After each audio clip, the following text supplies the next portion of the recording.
మీ ఎలాంటి వ్యాపార ప్రకటనలకైనా వెంటనే మా ఛానల్ సంప్రదించండి. అందరికీ నమస్కారం. నేను శిరీష. ప్రస్తుతం మనతో పాటు ఉన్నారు ప్రముఖ తంత్ర జ్యోతిష్యులు, జ్యోతిష్య రత్న, జ్యోతిష్య సామ్రాట్ చింత రుక్మందరావు గారు. గురుగారితో మాట్లాడతాం. నమస్కారం గురుగారు. మాతృదేవోభవ, పితృదేవోభవ, ఆచార్య దేవోభవ. ఓం నమో మాందేశ్వరాయ నమః. అందరూ బాగుండాలి, అందరికీ మంచి జరగాలి. గురుగారు, విశేషంగా ఈ 2026 పరాభావనామ సంవత్సరం ఉగాది నుంచి ఎవరైతే వ్యాపారాలు స్టార్ట్ చేస్తున్నారో, ఇదివరకు స్టార్ట్ చేశారో, వాళ్ళు వ్యాపార స్థలంలో కొన్ని దేవుడి ఫోటోలు పెట్టుకుంటూ ఉంటారు. మరి ఏ దేవుడి ఫోటో పెట్టుకుంటే బాగా కలిసి వస్తుందంటారు? వ్యాపారం పురుష లక్షణం అనేది ఒకప్పటి మాట. ఇప్పుడు వ్యాపారం అందరి లక్షణం. పురుషులతో సమానంగా అందరూ ఉద్యోగాలు చేస్తున్నారు, వ్యాపారాలు చేస్తున్నారు. పెద్ద పెద్ద కార్పొరేట్ మల్టీనేషనల్ కంపెనీస్ కూడా లేడీసు సీఈఓస్గా ఉన్నారు. మరి ఈరోజు ప్రతి ఒక్కరి హక్కు వ్యాపారం. మరి వ్యాపారం చేసుకునేటప్పుడు ఏ దేవుడు ఫోటో పెట్టుకోవాలి అని అంటున్నారు. అంటే ఇక్కడ వచ్చే కాడికి ఈ ఫోటో అనేటువంటి ఈ యొక్క మాట చిన్న చిన్న దుకాణాలు పెట్టుకున్న వాళ్ళే గుర్తొస్తారు తప్పితే రిలయన్స్ కంపెనీ అధినేత గౌతమ్ అదానీ గారు, మరి లక్ష్మీ నివాస్ మెటల్ గారు గుర్తురారు. వాళ్ళు ఫోటో పెట్టుకుని కూర్చునేంత ఓపిక కూడా వాళ్ళకు ఉండదు. వాళ్ళ వ్యాపారాలే అంటే వాళ్ళు విస్తృతమైనటువంటి ప్రపంచ స్థాయి వ్యాపారాలు చేస్తుంటారు. ఇప్పుడు ఇండిగో ఫ్లైట్ సంస్థ ఉంది, వాళ్ళు ఏమన్నా ఫ్లైట్కి ఒక ఫోటో పెడుతున్నారా?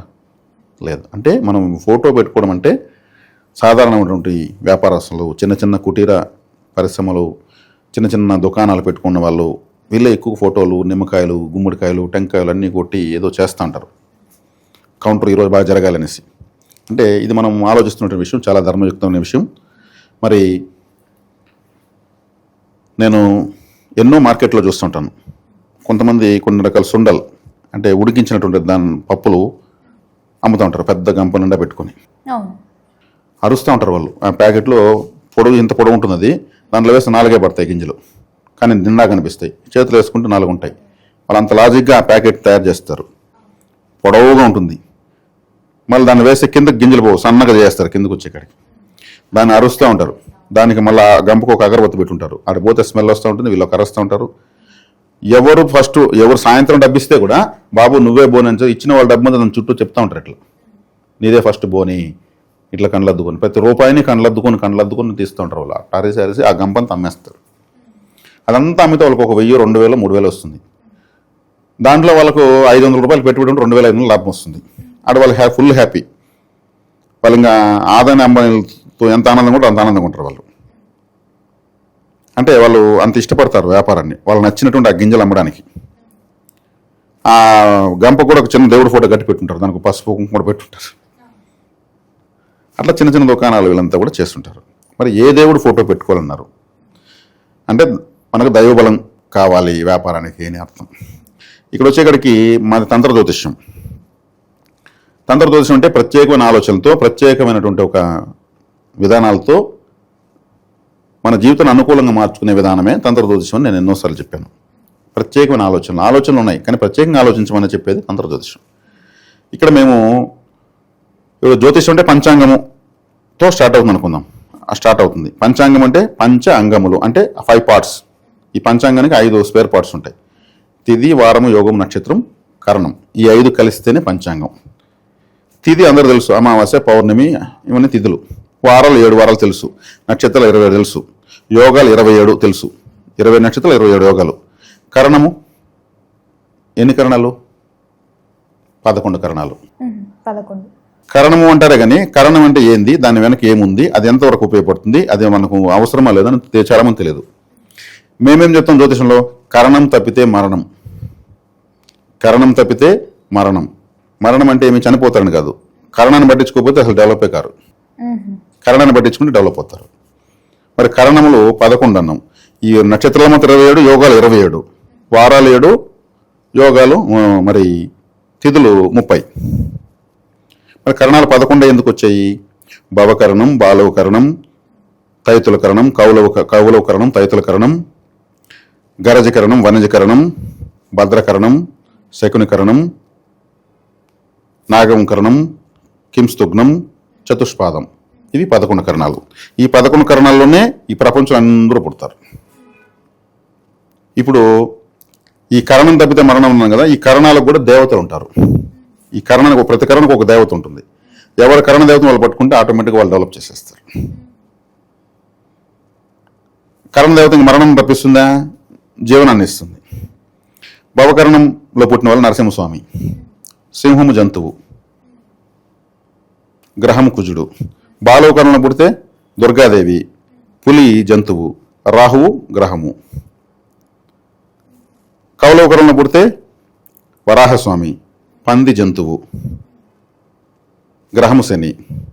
తైతుల కరణంలో పుడితే జ్యేష్ఠాదేవి కరణదేవత, గాడిద కరణ జంతువు, కరణగ్రహం శుక్రుడు.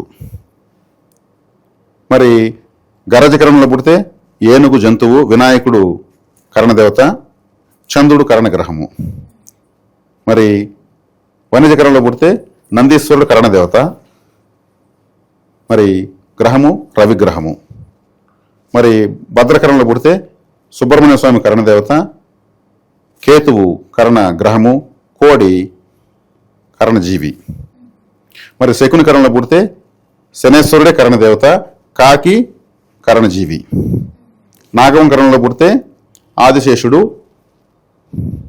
కరణదేవత, మరి రాహువు కరణగ్రహము. మరి కింస్తుగ్నం కరణంలో పుడితే గురువు కరణగ్రహము, ధన్వంతరి దేవత కరణదేవత. మరి చతుష్పాదం కరణంలో పుడితే కాలభైరవుడు కరణదేవత, కుక్క జంతువు అనేది కరణ జంతువు, గురుగ్రహము వస్తుంది. కింస్తుగ్నానికి బుధుడు వస్తాడు అనుకుంటాను. ఇలా కరణ దేవతలు ఉన్నారు. మీకు కరణం ఉంటుంది, ప్రతి ఒక్కరికి ఒక కరణం ఉంటుంది. ఈ కరణ దేవతను పట్టుకుంటే, ఆ కరణ దేవత ఫోటో పెట్టుకుంటే వ్యాపారం జరుగుతుంది. ఇప్పుడు నేను చెప్పాను కదా, జాతకం చూస్తే తెలుస్తుంది. జాతకంలో మీరు ఏ కరణంలో కూడా తెలిసిపోతుంది. నేను చెప్పాను వాళ్ళ జాతకంలో నెట్లో కొట్టుకోవచ్చు. నాకు ఇవ్వాల్సిన పని లేదు.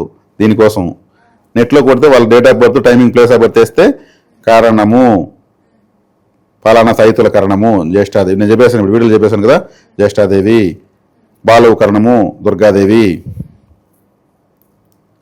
భవకరణము నరసింహస్వామి.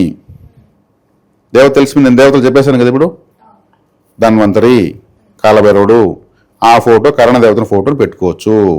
అది పెట్టుకుంటే బాగుంటుందండి, బ్రహ్మాండంగా ఉంటుంది. మన కరణదేవత మన దేవత, మనల్ని కాపాడే దానికోసం మన జాతకంలో ప్రవేశించిన దేవత. ఇంకేం కావాలి మీకు? ఇప్పుడు ఎంతోమంది ఉంటారు, ఎంతోమంది వాళ్ళ వాళ్ళ ఇష్టదేవతలు ఉంటారు. ఇష్టదేవతల కన్నా శక్తివంతమైన దేవత.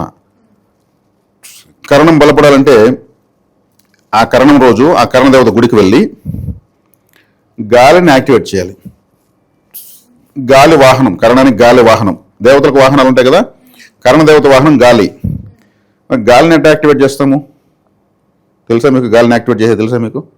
అగరవతులు వెలిగిస్తే గాలి యాక్టివేట్ అయిపోతుంది అంతే. గాలిని సువాసనగా మారిస్తే ఎంత వాసన ఎంత బాగుంది అంటారు. ఆ గాలి సువాసన మారుతుంది, కరణం బలపడుతుంది. అద్భుతం సువాసన పుష్పాల దేవుడు సమర్పిస్తే కరణదేవత బలపడిపోతాడు. ఆలయానికి ఒక గంట కొనిస్తే శబ్దం గాలిలో.